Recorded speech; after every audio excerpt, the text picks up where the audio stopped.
So you're being abused.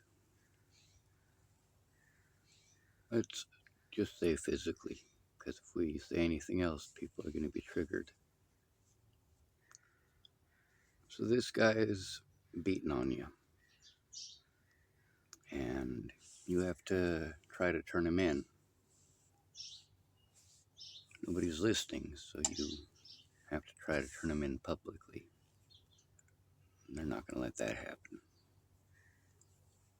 By they, I mean he and his friends come and grab you. They tease you, pick on you a little bit, smile at you, inappropriate times. They kidnap you, and then they lock you in a room. They got cameras all over the house. God, these are some creepy fellers you're thinking right now, right? Yeah, that's what I'm thinking too. So they took away your telephone, and so you can't record anything, you can't call anybody, you're screwed. You're dependent on that person and his friends for food, news from the outside world, whatever. Fact is, you're locked in a room, and there's cameras all over the place. And they come in and they take their turns. And when they're not taking their turn, they're ignoring you. And you better shut up and be quiet. Sit in your corner and know your role.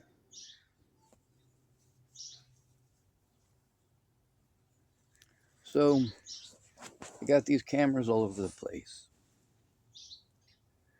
And of course, when they do something wrong, they destroy that part of the camera. The only part that they're going to keep is you trying to get help, you trying to get heard.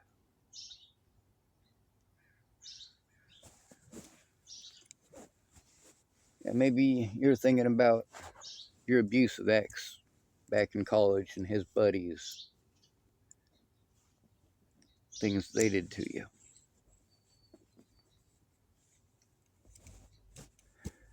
And so, even if you escape, they're just going to say, look at this naughty stuff that she was doing. She came to my house and did this stuff. It's my house. I have the rights. This is my house. She doesn't have any rights here. He's not going to show any of the footage of the horrible shit that he did to you, is he? He's not going to show any footage of the horrible shit that his friends did to you, is he? Oh, they're going to lie to people. Tell people that you're mentally ill. Tell people that you're violent.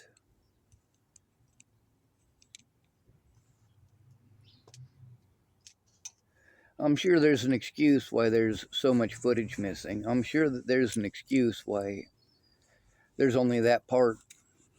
I'm sure there's an excuse why nobody in law enforcement is trying to get a court order, right? I'm sure there's a reason why your side's not being heard. You guys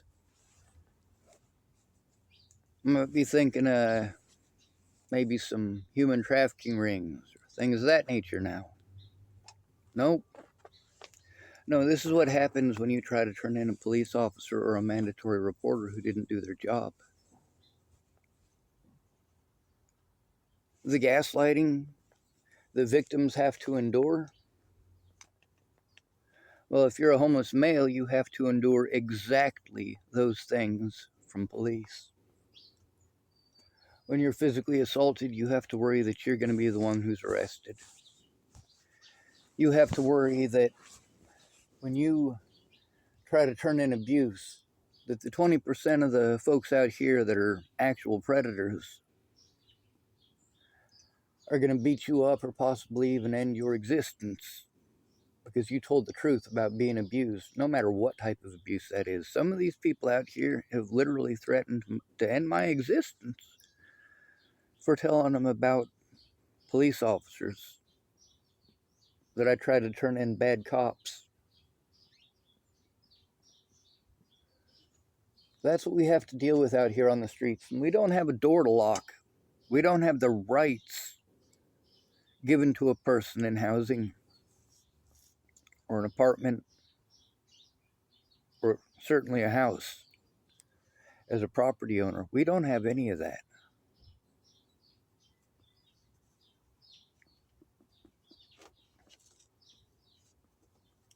The United States government and police forces across the nation prey on specifically disabled and homeless men. In most of these situations where you see somebody beaten up, that's normal treatment for disabled homeless men. They don't care. They're going to talk in circles. They don't care who started it. You're the one without the money for a real lawyer. And everybody knows a public pretender isn't even going to try to pretend to do their job. In every single one of my court cases and every single one of my court dates, they should have shown how many assaults I'm having to endure. They should have shown how many threats there were against my life. They should have shown how I was run around in circles without the resources that I needed to turn this stuff in. Like, I tried to turn it in, but all of a sudden it's nobody's job. Then let's get into the mandatory reporter laws. Here in the state of Oregon, if it's a credible accusation, then they, by law, have to turn it in right away and make a report within 24 hours. If they don't, then it could result in the end of the existence of the person who is reporting. The victim needs to be heard. It needs to be taken seriously immediately. When it is a vulnerable adult, this whole get a protection order bullshit doesn't work. They go out of their way to make it nearly impossible for us to get a protection order against our abusers, and then make it ultimately too easy for our abusers to play victim. The police don't want to look at that shit. Once somebody says you're mentally ill, the police don't want to look at that. You get to see how many people in my videos have just decided, once they heard the word mentally ill, they weren't going to listen anymore. You get to hear that I was told by multiple police agencies that I needed to turn this stuff into the FBI. You also get to hear how the FBI, once I said it was police officers as well doing this, they hung up the phone. Or once I said I was homeless, they hung up the phone. See, their criteria are based entirely on bias. The reason for that is because who's going to care and who's going to believe them? I mean, we've spent so much time here in America trying to demolish the homeless people as the scum of the earth, people out to destroy your lives. And then we get told things like, well, why don't you tell me what it is that you are doing for women? We get to see all these dating sites that are so important. And I don't mean literal dating sites. I'm talking about these supposed men's rights. No, they're all politically motivated, and most of them hate motivated. And that's not okay either. This side isn't hate motivated. It is absolutely love motivated and safety minded. What's necessary to get heard? If a mandatory reporter does not do their job right away, by law, well, there's a $2,000 fine here in Oregon.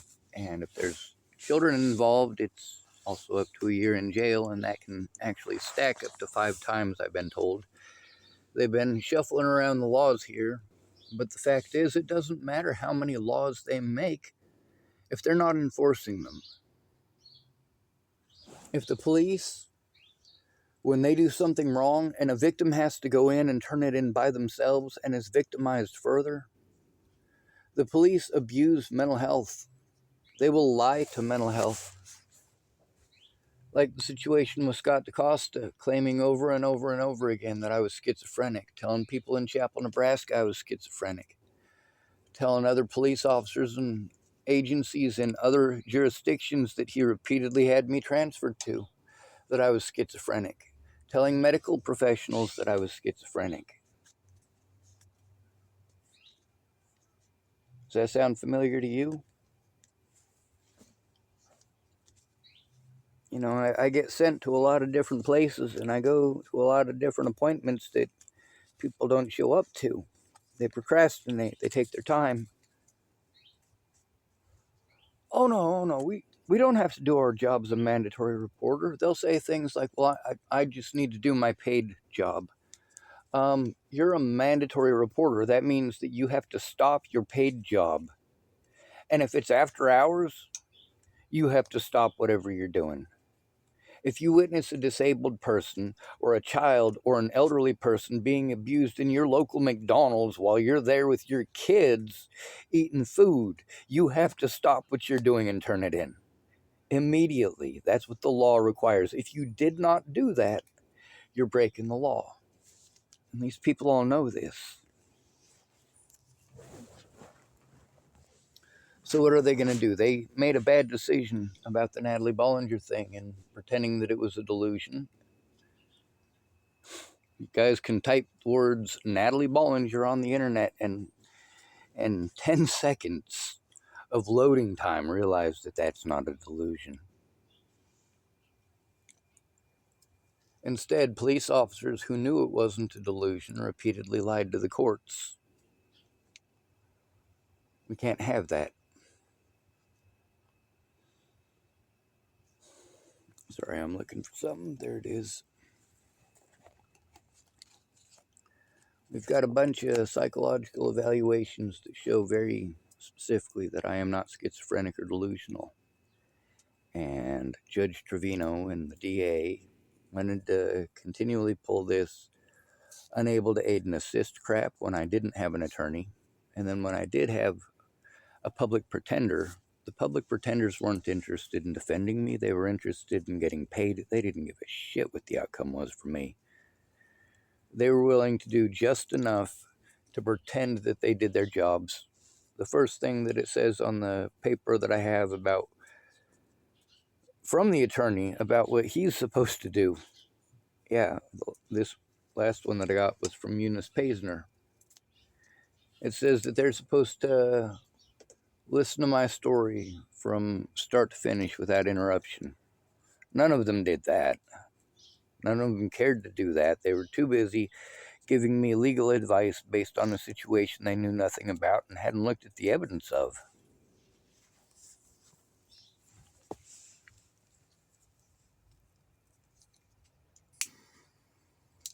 By the way, attorneys in the state of Oregon are mandatory reporters. I reported to all of my attorneys about the abuse in the jail and about the abuse outside of the jail. Oh, there it is. Ashtray. I also reported to the mental health people that they told me to talk to in the jail. Like Chris Kruby, who works at Adventist Health, where I have had many, many, many issues. I've got all this stuff showing from before Natalie was killed, after Natalie was killed, and also here while I was in jail for 15 months on false charges. What did I have to deal with? A whole bunch of psychological evaluations. When they take away your ability to show stuff, they can get away with whatever they want. However, once they've seen the evidence that they made a very big mistake, that they wanted to treat physical assaults that are recorded on video as if I was saying that I had recorded a magical unicorn pumping me up the backside with its... No, this is complete insanity. I'm not blaming stuff on Bigfoot. I'm not blaming stuff on the magical unicorns. I'm not blaming this stuff on the CIA or green and purple and blue and red aliens or lizards or whatever.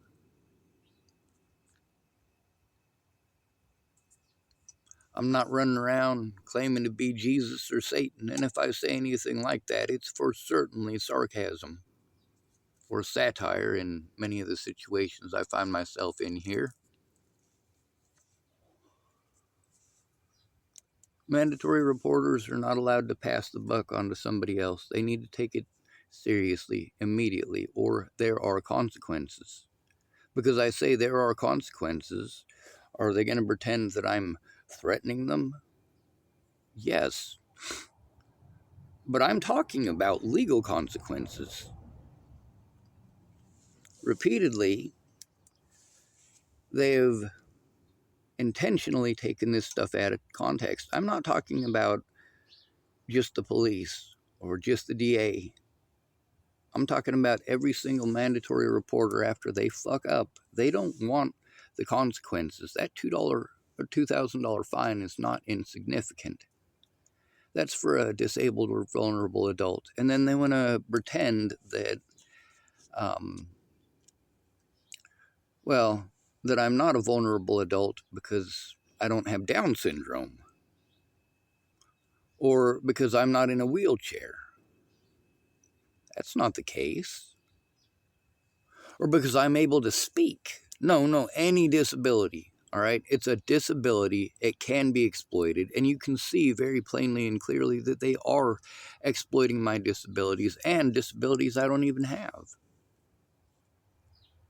See, Deputy Taylor verifying the Natalie Bollinger situation.